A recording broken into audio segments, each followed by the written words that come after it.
We are here with Sami Zayn going into Elimination Chamber. Sami, you have been all over the city this week. I mean, just having this level of media obligations and feeling as the guy going into this show, what has this week been like? I imagine it's never been as much in demand for yourself as this one.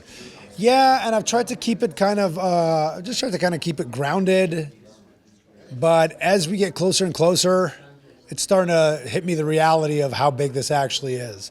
I think I've kind of purposely tried to keep it downplay it almost because I don't want to bank on that and just like, what if it's not there? You know what I mean? You always have that little bit of self-doubt. What if it's not as big as I think it is? Or what if it's not, maybe I'm in my own head and it's just my ego thinking like, oh, you're the guy at this time or whatever. So I try to consciously be very mindful of that and almost downplay or suppress the momentum or the excitement. But at this point, I'd say it's pretty undeniable. I think a lot of people knew when this show was announced for Montreal and where the Bloodline story was trending, this was going to be a big show. Canadian television numbers are doing very well right now. And do you sense that those around you and in the company knew this was going to be as big a deal as it now feels? Like this is not just some transitional pay-per-view. Okay, so a lot of ways to answer that question, but for sure, the interesting thing is that by every metric we have at our disposal, so fans' reactions, social media engagements, merchandise numbers, television ratings, by every imaginable metric, all signs have pointed to this being a smashing success. Yeah. So that's the kind of stuff I couldn't have, let's say, anticipated. I didn't know that it would get so hot that like numbers are moving. The needle is moving, to use a Roman expression, you know? That's something I didn't really anticipate. From a storytelling perspective, I knew it would be magical. If all the variables lined up just right, I knew this could be something very special. But as far as the impact it's had or the amount of people coming up to me and telling me, look, I used to love wrestling and it's been a minute since I watched, but this story's got me back. I'm hooked. I feel like a kid again, hearing all this, and like not just one or two. I'm hearing that a lot. So that's the kind of thing that I couldn't have predicted, but I'm immensely proud of.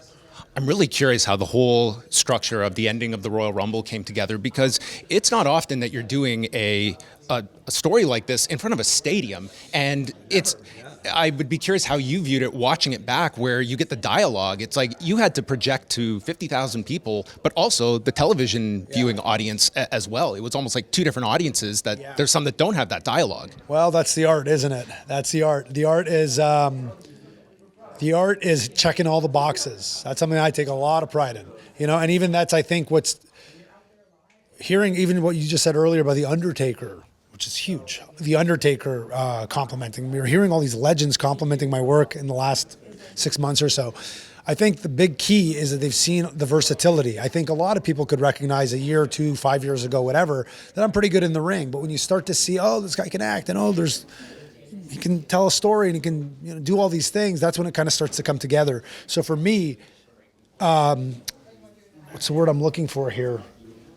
The ability to check all the versatility, be able to check all those boxes. That's a recurring theme in my career, where it's not just about one thing, it's about everything. So it's one thing to be able to do house shows, but then on TV you can't do TV, or you're not good in tight. You're good in tight, but you don't translate.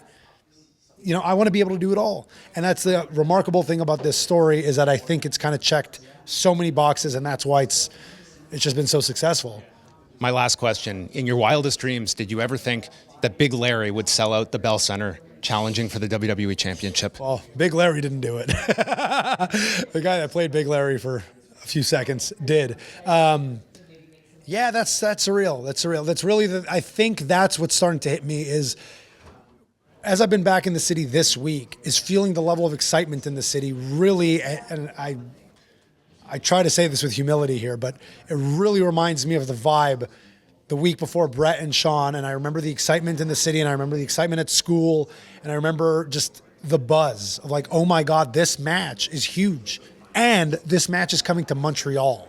It is huge. It's huge on its own. Yes. It's been 9 or 10 months building, so it would have been huge on its own, but this match is coming to Montreal, and feeling the vibe of the city, this big championship fight vibe in the city, is remarkable. And then to realize I'm at the center of it, that's the part that's starting to like connect now. is when I feel the vibe in the city, and it feels so much like the vibe I felt as a kid going into Bret and Shawn in 1997. It is all coming up Saturday night, 7 p.m. Eastern Time with the Elimination Chamber airing on Peacock and the WWE Network.